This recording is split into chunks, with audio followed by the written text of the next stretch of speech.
Hello and welcome to another edition of Coach's Corner. I'm here with the head coach for the Daviess County football team, Coach Matt Brannon. Coach, if you will, just tell us a little bit about how the season's going at this point. I know we're still very early in the season, and what your outlook is as we progress through the end of the season. Well, currently we stand at 0-3, so obviously it's not the start that we're looking for. But one of the things that we talked about with our team is the challenge that we put ourselves through early in the season, purposely scheduling a tough schedule, starting off with a couple of powerhouses in the state of Kentucky with Owensboro Catholic and John Hardin, and then in the Border Bowl against a really good Evansville Memorial team that's going to go far in the playoffs. And so although, we've got 2 losses by 2 points, so, other than the record, which doesn't show very well, we really feel good about the outlook of our team. We knew that it was going to be a tough schedule. We knew that we could potentially have this kind of a rough road to start, but we also did it for a reason, so that we could expose our weaknesses and get ourselves ready for district play, which is the most important thing in terms of high school sports, is that postseason play. So.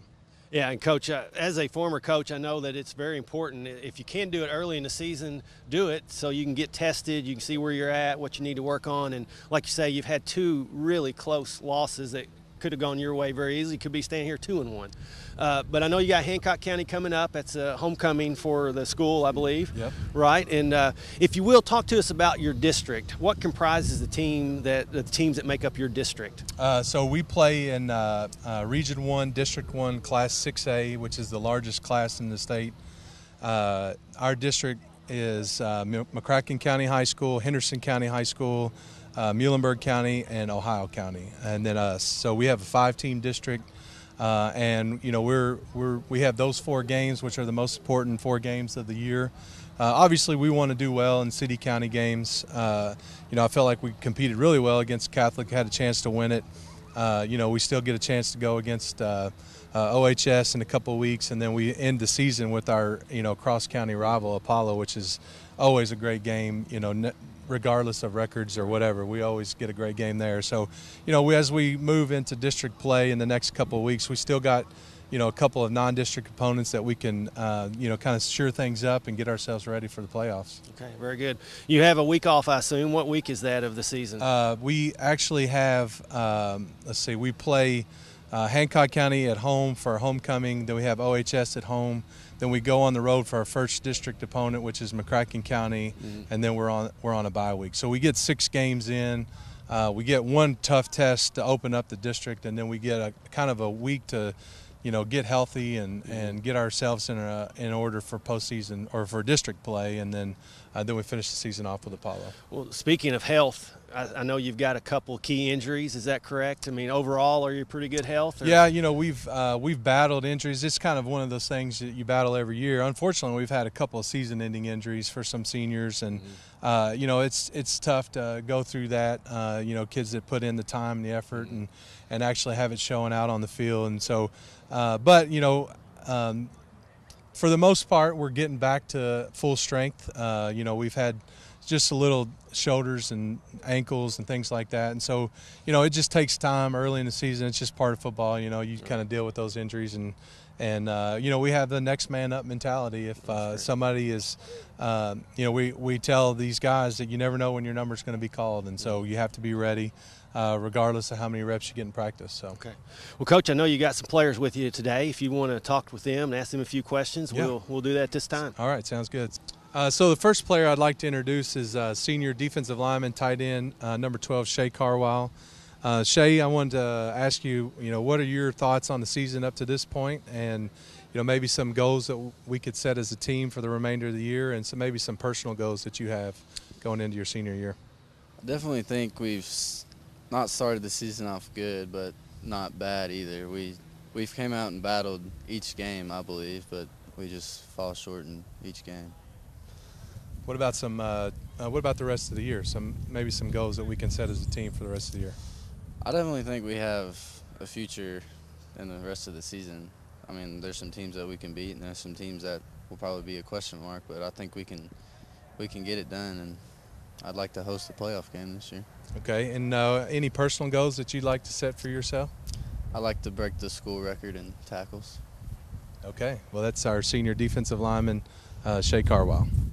Okay, next we have senior offensive lineman, defensive lineman, number 74, Evan Barr. So, Evan, I want you to kind of talk about your senior year, maybe some goals and expectations you have for our team, and maybe some personal goals that you have for yourself this year.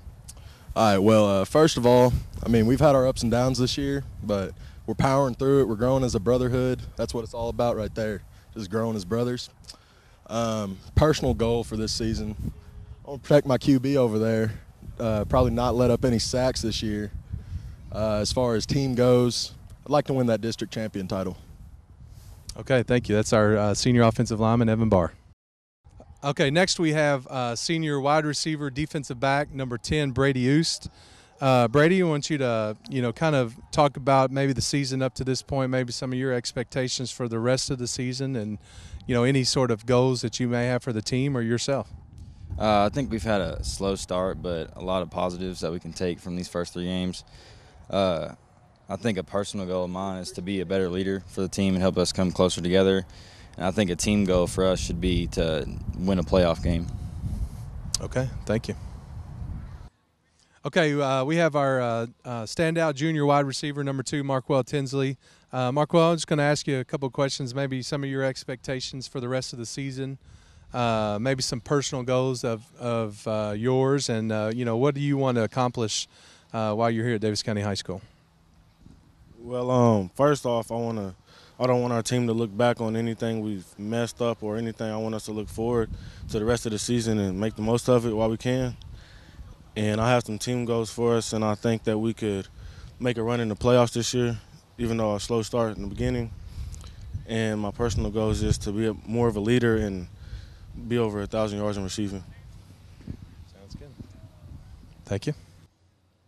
Okay, last I have our junior quarterback, number 3, Joey Cameron. Joey, I just want to ask you a couple of questions about your expectations for the rest of the season, moving forward, and maybe some of the personal goals that you would have for yourself as a player or as a student.